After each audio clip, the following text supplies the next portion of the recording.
잘못된 일을 했거나 의도치 않게 실수를 하면 사람들은 부끄러움을 느끼게 됩니다.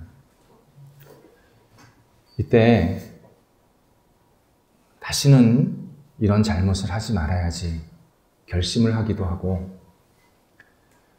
나는 참 부족한 한 인간이구나, 이러한 사실도 깨닫게 됩니다. 이것은 건강한 부끄러움입니다. 건강한 부끄러움은 그 누구도 아닌 나 자신을 늘 돌아보게 합니다. 그리고 실패 속에서 배우려고 하고, 어떤 문제를 해결하려고 할 때 그 과정 속에서 창의성을 얻기도 합니다. 반면 해로운 부끄러움도 있습니다. 자신의 잘못에 대해서는 늘 눈을 감습니다. 그리고 세상과 타인의 잘못에는 눈을 크게 뜹니다.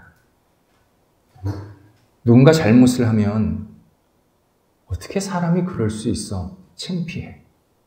이런 말을 스스럼 없이 하게 됩니다. 혹 본인의 잘못이 명백하면 주변 탓, 세상 탓, 그것이 그 사람의 주된 무기입니다. 기독교 신앙에 대한 오해는 해로운 부끄러움으로 표출될 때가 참 많습니다. 기독교는 기본적으로 나 자신, 자기 자신을 돌아보게 하는, 성찰하게 하는 신앙입니다. 그런데 기독교 신앙에 대한 꼬투리를 잡아서는 기독교 신앙은 참 창피해.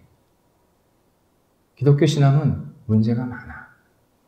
이렇게 깎아내리게 됩니다. 거기에 누군가 기독교인이 잘못한 것이 발견이 되면 기독교인들 부끄러운 줄 알아야 돼. 기독교 신앙 잘못된 줄 알아야 돼. 이렇게 더욱 비판이 거세집니다. 예전에는 기독교 신앙, 곧 복음을 꼭 믿으셔야 합니다, 이렇게 말하면 받아들이고 싶은데 아직 마음의 준비가 되질 않았습니다, 이렇게 반응을 했습니다. 근데 요즘은 기독교 신앙이 진리라는 것 자체를 공격을 합니다. 어떻게 기독교 신앙만 진리냐? 당신네들 참 양심도 없다. 너무 독단적이다. 당신네들 창피한 신앙인 줄 알아야 된다. 이렇게 비판을 합니다. 사람들이 기독교 신앙에 대해서 부끄럽다고 말하고, 그리고 마음의 불편함을 느끼는 아주 중요한 두 가지 요소가 있습니다. 하나는 복음은 어느 인간이나 받아들일 수 없는 엄청난 선물입니다. 그런데 하나님은 그 복음을 통해서 구원을 우리에게 공짜로 주셨습니다. 이 말을 불편하게 여깁니다. 현대인들은 어느 시대보다도 많이 배웠고 많이 가진 사람들입니다. 그래서 이분들은 뭐라고 얘기를 하냐면, 구원과 복음이 도대체 뭔데 내가 못 받는다 그러는 거냐? 그게 뭔데 나한테 엄청난 선물이라고 얘기하는 거냐? 그리고 내가 구원을 왜 공짜로 받아야 되냐? 나 공짜 좋아하는 사람 아니다. 나 그럴 만한 능력이 있다.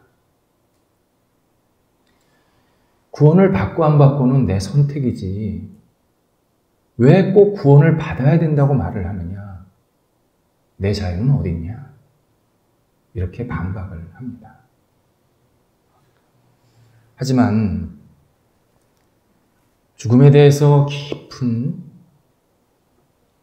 깨달음이 있는 사람에게 구원이 공짜라는 이 말은 말 그대로 희소식입니다. 세상 떠날 시간이 얼마 남지 않은 분들에게 이런 말씀을 전해드리면 대부분 우십니다.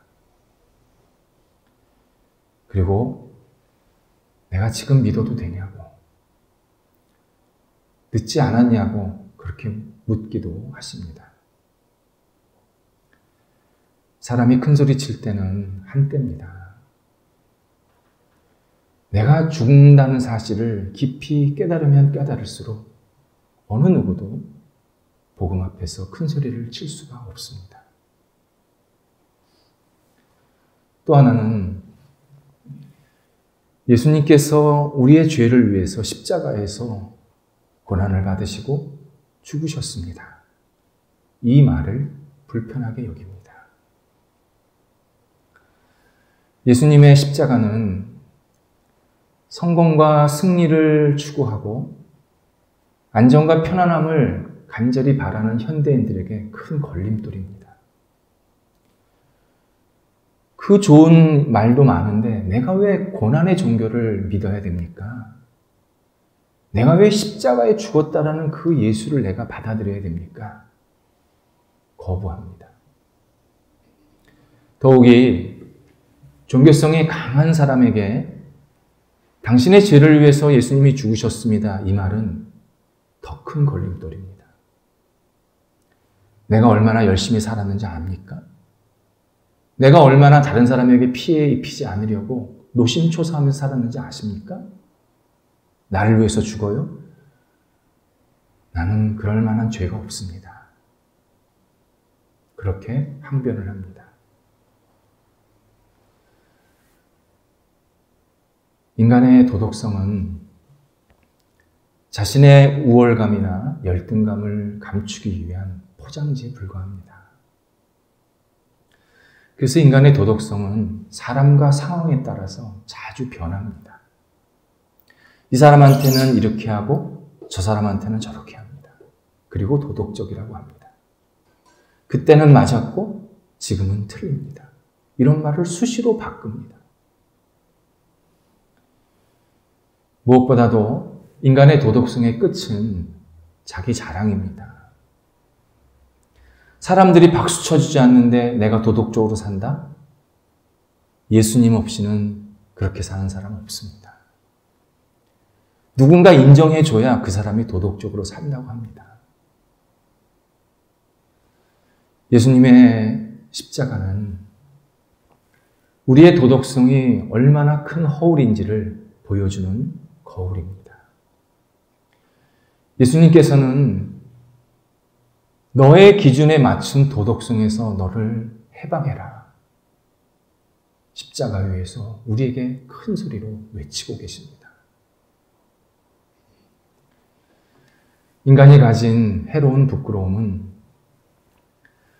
하나님 앞에서 범죄한 이후에 갖게 된 결과물입니다. 창세기 2장에 의하면 인간이 하나님과의 관계에 문제가 생기지 않을 때는 아무런 부끄러움이 없었습니다. 정말 자유로웠고 정말 기뻤습니다. 그런데 하나님 앞에서 죄를 짓고 난 이후에 인간은 하나님에 대한 두려움, 하나님에 대한 부끄러움을 갖기 시작했습니다. 이 말은 하나님과의 관계가 회복이 되면 진리이신 하나님에 대한 두려움이나 부끄러움이 사라진다는 것입니다. 바울이 이걸 경험한 겁니다. 그래서 우리한테 오늘 복음의 진수를 한 당락 설명해 주고 있습니다. 번역되기 전 성경 16절은 뭐뭐 때문에 라는 접속사로 시작이 됩니다. 우리 한글 성경에는 그게 정확하게 표현되어 있지 않습니다. 이 접속사는 15절, 13절, 그러니까 13절서부터 15절까지의 내용을 연결시키는 역할을 합니다. 요약하면 나는 로마 사람들에게 복음을 전하고 싶습니다. 이유는 나는 복음을 부끄러워하지 않기 때문입니다. 이렇게 내용이 전개가 되고 있습니다. 당시 사람들은 복음, 곧 예수님을 부끄럽게 여겼습니다. 예수님이 십자가에 돌아가셨기 때문입니다. 사람들이 그렇게 흉측하고 정말 가장 나쁜 죄인이 받아야 할 십자가에 예수님이 돌아가셨다는 그 사실 하나만으로도 사람들은 복음을 부끄러워했습니다. 그런데 바울은 복음을 너무 자랑스럽게 여깁니다. 바울이 복음 때문에 얼마나 많은 고초를 당했는지 모릅니다. 바울만큼 복음 때문에 고난을 당한 사람은 없습니다. 그는 복음을 전했을 때 많은 사람들을 선동하고 혼란스럽게 만든다고 미움을 받았습니다. 그리고 심한 매를 맞았습니다. 감옥에도 몇 번 갇혔습니다. 복음 때문에 얼마나 큰 수치를 당했는지 모릅니다. 고린도후서 11장 23절에서는 자기는 복음 때문에 죽을 뻔했다. 몇 번, 여러 번 죽을 뻔했다. 그렇게 고백하고 있습니다. 우리가 어떤 일을 하는 것은 살려고 하는 겁니다. 죽으려고 하는 사람은 없습니다. 근데 바울은 복음을 전할 때마다 죽음의 문턱을 계속 왔다 갔다 하는 겁니다. 매를 맞는 겁니다. 바울은 복음을 생각하면 정말 신물이 날 수도 있었습니다. 그런데 바울은 한결같은 고백을 합니다. 나는 복음을 부끄러워하지 않습니다.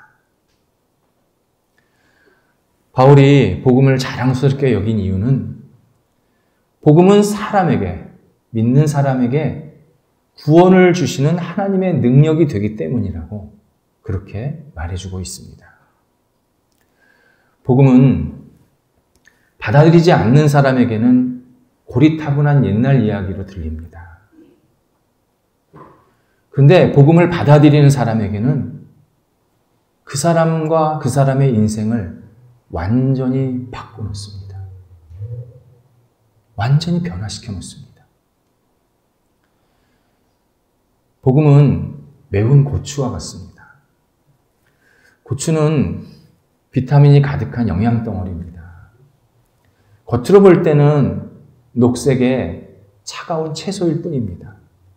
근데 먹으면 입을 화끈거리게 만들고 몸에서 열이 나게 만듭니다.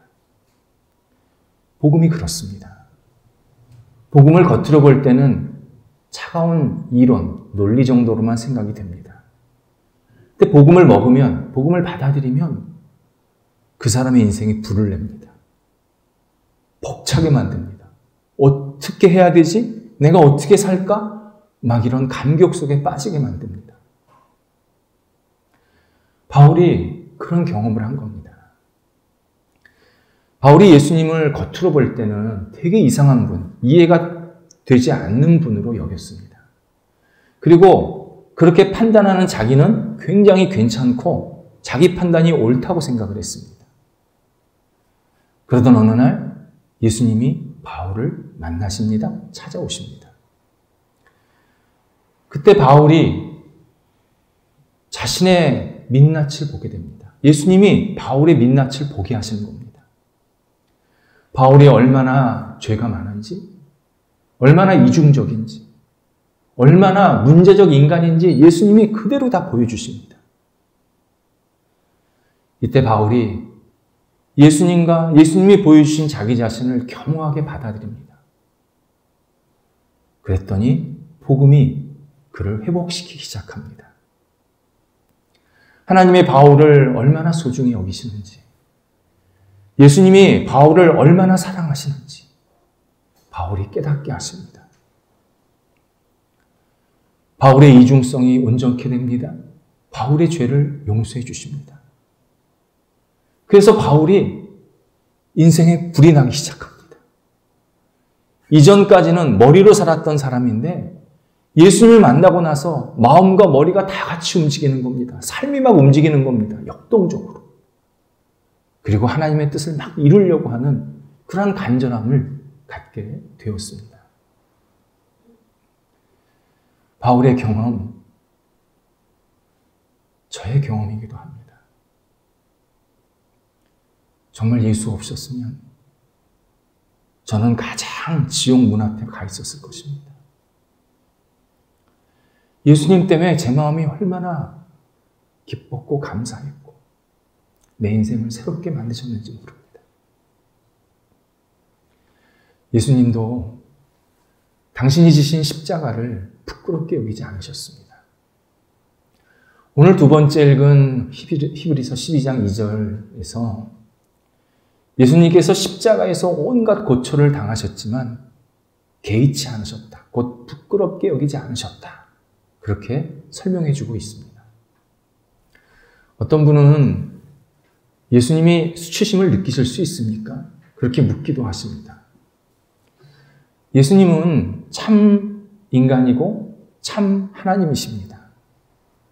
인간으로서 모욕을 당할 때 가지셨던 수치심, 그건 당연히 있었습니다. 더욱이 세상을 창조하신 하나님이 피조물에게 침을 뱉음을 당하고 모욕을 당하고 찔림을 당할 때 그때 가졌던 그 수모, 그것은 이루 말할 수 없는 고통이었습니다. 하지만 예수님은 그 십자가의 고통을 앞에 있는 기쁨을 생각하시면서 이기셨다. 참으셨다. 그렇게 우리에게 말씀하고 계십니다. 예수님이 가지셨던 기쁨은 당신이 사랑하는 우리, 인간을 구원하시는 길을 완성하시는 기쁨입니다. 예수님은 오랫동안 우리를 사랑하셔서 구원하시려고 계획을 가지셨습니다. 그리고 이 땅에 오셨습니다. 그리고 마지막 남은 십자가에서 못 박힌 순간만 있습니다. 이 십자가에서 당신이 못 박히시면 우리를 구원하시는 길이 완성이 되시는 겁니다. 예수님은 그 십자가를 생각하면 너무 고통스럽고 너무 아픈 시간이었지만 우리를 구원하실 생각에 너무 기쁘셨습니다. 너무 행복하셨습니다. 그래, 여기가 마지막이지. 여기가 끝이지. 이 길을 통해서 내 사랑하는 내 자녀들을 구원시킬 수 있지. 그런 기쁨을 가지고 예수님께서 십자가를 지셨다고 말씀하고 있습니다. 바울은 이런 예수님의 구원의 능력을 체험하려면 믿는 자가 되어야 한다고 말하고 있습니다. 믿는 자. 하나님을 지속적으로 평생 믿어야 된다는 뜻입니다. 바울이 우리에게 이야기해주는 하나님의 구원의 능력은 무한함과 유한성이 공존해 있습니다. 하나님은 복음을 받아들이는 사람, 믿는 사람을 그 사람의 과거에 어떻게 살았던지, 지금 어떤 형편에 있던지, 어떤 존재인지, 흉악범인지, 도덕적인 인간인지 관계없이 구원해 주십니다. 그래서 하나님의 구원의 능력은, 복음은 무한한 능력이 있습니다. 어느 누구도 구원 못 받을 사람이 없습니다. 그런데 믿는 자를 구원하신답니다. 그 유한성이 있는 겁니다. 이것은 하나님의 구원의 능력이 연약해서가 아닙니다. 하나님은 우리의 믿음을 심판의 도구로 삼으신 겁니다. 하나님 우리 모두를 다 구원하시기를 원하십니다. 다 믿기를 원하십니다. 그래서 기다리십니다. 하지만 마지막까지 기다렸는데 그가 믿지 않는다면 하나님은 마지막에 구별하십니다. 그게 하나님의 방법이셨습니다. 바울이 말하는 이 구원은 단순히 이례적인 깨달음이나 회심이 아닙니다. 세상에는요, 한 번 깨닫게 하고 한 번 회심하게 하는 지식이나 종교가 참 많습니다. 어떤 분은 새로운 지식을 받아들이면 내가 깨달았습니다. 그리고 내 마음이 바뀌었습니다. 이렇게 쉽게 이야기를 합니다. 또 어떤 종교를 믿으면 이례적인 각성을 시킬 때도 있습니다. 하지만 복음을 통해서 우리가 받는 구원은 평생 우리를 변화시키는 겁니다. 완전히 변화시키는 겁니다. 일회가 아닙니다. 잠시가 아닙니다. 그래서 우리의 믿음이 계속 지속이 돼야 된다는 것입니다. 내가 한 번 믿어서 예수님을 고백한다. 그걸로 끝이 아니라 매 순간 매일매일 내 믿음이 고백돼야 된다는 겁니다. 그래서 그 믿음이 끝날까지 지속이 돼야 결국 우리가 하나님의 구원의 능력을 힘입어서 계속 변하게 되고 성숙하게 되고 하나님께 더 가까이 가는 모습을 가질 수 있다라고 바울은 우리에게 구원을 설명해 주고 있습니다. 바울이 모든 믿는 자에게 구원을 받게 하신다. 이렇게 좋은 소식을 우리들에게 전해놓고는 끝부분에 유대인 먼저 갑자기 양념을 확 뿌립니다. 유대인이 먼저 복음을 들어야 되고 들어서 유대인들이 먼저 복음에 반응할 수밖에 없다. 그런 의미입니다. 유대인들의 영향을 아는 분들이 가끔 이런 질문을 하십니다. 왜 하나님은 유대인을 편애하셨습니까? 왜 유대인들이 저렇게 잘 나가게 하십니까? 이 물음에 대한 답은 명료합니다. 하나님의 절대적인 뜻입니다. 하나님은 유대인을 먼저 선택하셨습니다. 그리고 그들을 훈련시키셨습니다. 그들에게 하나님의 말씀의 한 부분인 구약 성경을 맡기셨고 보존하게 만드셨습니다. 그리고 예수님이 그 유대인 가운데에서 이 땅에 오시게 만들었습니다. 사람들은 유대인들이 이렇게 세상에서 영향력이 있고 잘 사는 모습을 교육의 힘이다, 똑똑해서 그렇다, 그렇게 인간적으로 평가하지만 아닙니다. 하나님이 복 주셔서 그렇습니다. 어렵게 생각하지 마시기 바랍니다. 그들에게 복 주셨습니다. 분명합니다. 그래서 유대인들은 먼저 복음을 들었습니다. 예수님께서 요한복음 4장 22절에서 구원이 유대인에게서 나온다. 이렇게 분명하게 말씀하십니다. 그런데 유대인들이 복음에 대한 책임을 가졌기에, 먼저 들었기에 심판도 크다고 성경은 말씀하십니다. 누가복음 12장 48절에 많이 맡긴 자에게 많이 달라고 하신다. 예수님이 경고하십니다. 다른 말로 책임이 큰 사람에게는 심판이 크다라는 의미입니다. 유대인을 두고 하신 얘기입니다. 이제 곧 나올 로마서 2장 9절에서도 바울이 유대인들은 먼저 복음을 들었기 때문에 먼저 심판을 받는다. 이렇게 말씀하고 있습니다. 실제로 인류 역사에서 유대인은 이런 경고와 심판을 1차적으로 받았습니다. 유대인들에게 복음을 먼저 알게 하셨고 하나님의 말씀도 먼저 듣게 하셨는데 많은 유대인들이 그 복음을 받아들이지 않았을 뿐만 아니라 하나님을 진실되게 믿지를 못했습니다. 그 결과 그들이 얼마나 큰 고통을 당했고 얼마나 많이 유린을 당했는지 모릅니다. 역사에서 유대인만큼 그런 유린과 어려움을 당한 민족은 없습니다. 주전 587년 나라가 망해서 주후 1948년 나라가 독립을 했습니다. 2000년간입니다. 2000년간 나라 없이 떠돌아다니면서 온갖 수모 다 당했습니다.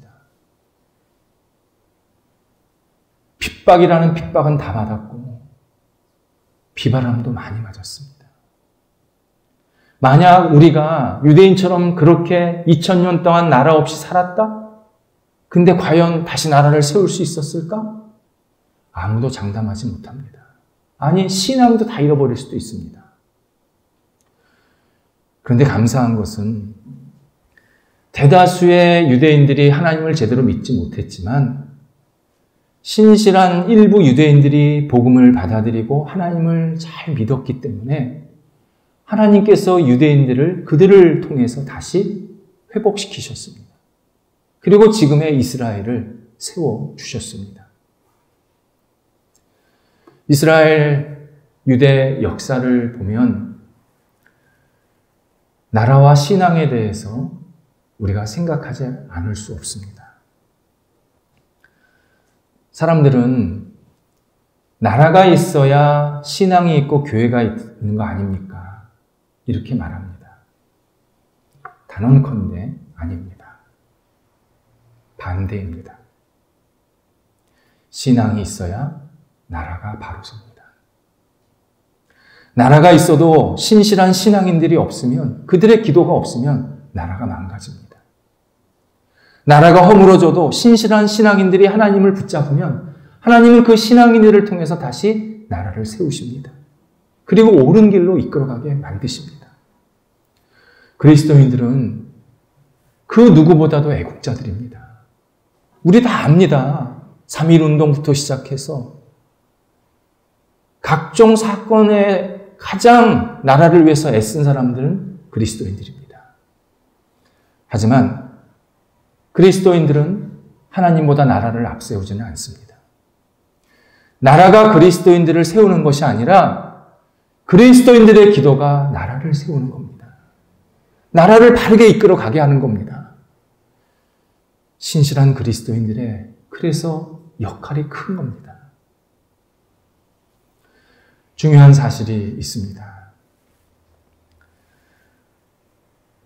비록 복음을 유대인들이 먼저 들었지만 구원의 방법에는 우선권이나 특혜가 없습니다. 유대인들이 복음을 먼저 들었다고 구원받는 거 아닙니다. 오직 예수 그리스도, 곧 복음을 믿어야 구원을 받습니다. 유대인도 예수 그리스도, 이방인인 우리도 예수 그리스도를 믿어야, 그 복음을 받아들여야 구원의 자리로 들어가게 만드셨습니다. 그래서 구원에는 어느 누구도 우선권이 없습니다. 믿는 자가 구원받는 겁니다. 복음의 또는 구원의 약속은 둘이 아닙니다. 구원받은 백성도 둘이 아닙니다. 구원자는 한 분이십니다. 십자가도 하나입니다. 결국 구원은 하나입니다. 유대인도 이방인은 우리도 오직 예수 그리스도, 복음을 믿어야 구원을 받습니다. 우리가 사는 현실, 사는 사회, 사는 여러 가지 현황들이 조금씩 다 다릅니다. 어떤 사람은 더 자유롭고 여유롭게 살기도 하고, 어떤 사람은 조금 자유도 없고 여유롭지 못한 분들도 계십니다. 어느 상황에서 살든지 우리는 복음을 붙잡아야 합니다. 우리를 사랑하시는 이 복음, 예수 그리스도를 바라봐야 합니다. 복음을 간절한 마음으로 의지하면서 기대해야 합니다. 복음 안에서 자유로워져야 합니다. 복음을 통해서 위로받아야 합니다. 복음을 통해서 다시 일어나야 합니다. 복음을 통해서 담대해져야 합니다. 복음이 우리의 희망이고 복음이 우리의 구원의 능력입니다. 우리가 구원을 받기 위해서 이 복음을 붙잡고 마지막까지 살아갈 때 하나님께서는 우리를 하나님의 품으로 이끌어 주십니다. 복음 이외의 길이 없습니다. 복음을 부끄러워하면 세상이 다 부끄럽습니다. 복음을 자랑스럽게 여기면 세상 사는 게 자랑스럽습니다. 예수 그리스도, 곧 복음을 우리가 신실하게 믿고 살아갈 때 하나님께서는 이 땅에서도 복을 누리게 하시고 마지막 거룩한 구원의 자리로 우리를 들어가게 만들어 주십니다. 기도하겠습니다. 하나님, 저희들이 하나님의 은혜로 복음을 먼저 알고 믿게 하심을 감사합니다. 하나님이 이 복음이 우리를 자랑스럽게 만들어 주시기를 간절히 기도합니다. 세상 사람들이 어떤 이야기를 하던 오직 예수 그리스도, 이 복음만을 우리의 가장 소중한 것임을 고백하며 날마다 승리하게 도와 주시옵소서. 복음 안에서 거하게 하시고 복음으로 자유하게 하시고 복음으로 위로받게 하시고 우리를 사랑하시는 예수 그리스도를 통해서 날마다 힘을 얻고 두 발과 두 손이 가볍게 매일 움직일 수 있는 저희 모두가 되도록 역사하여 주옵소서. 예수님의 이름으로 기도드립니다. 아멘.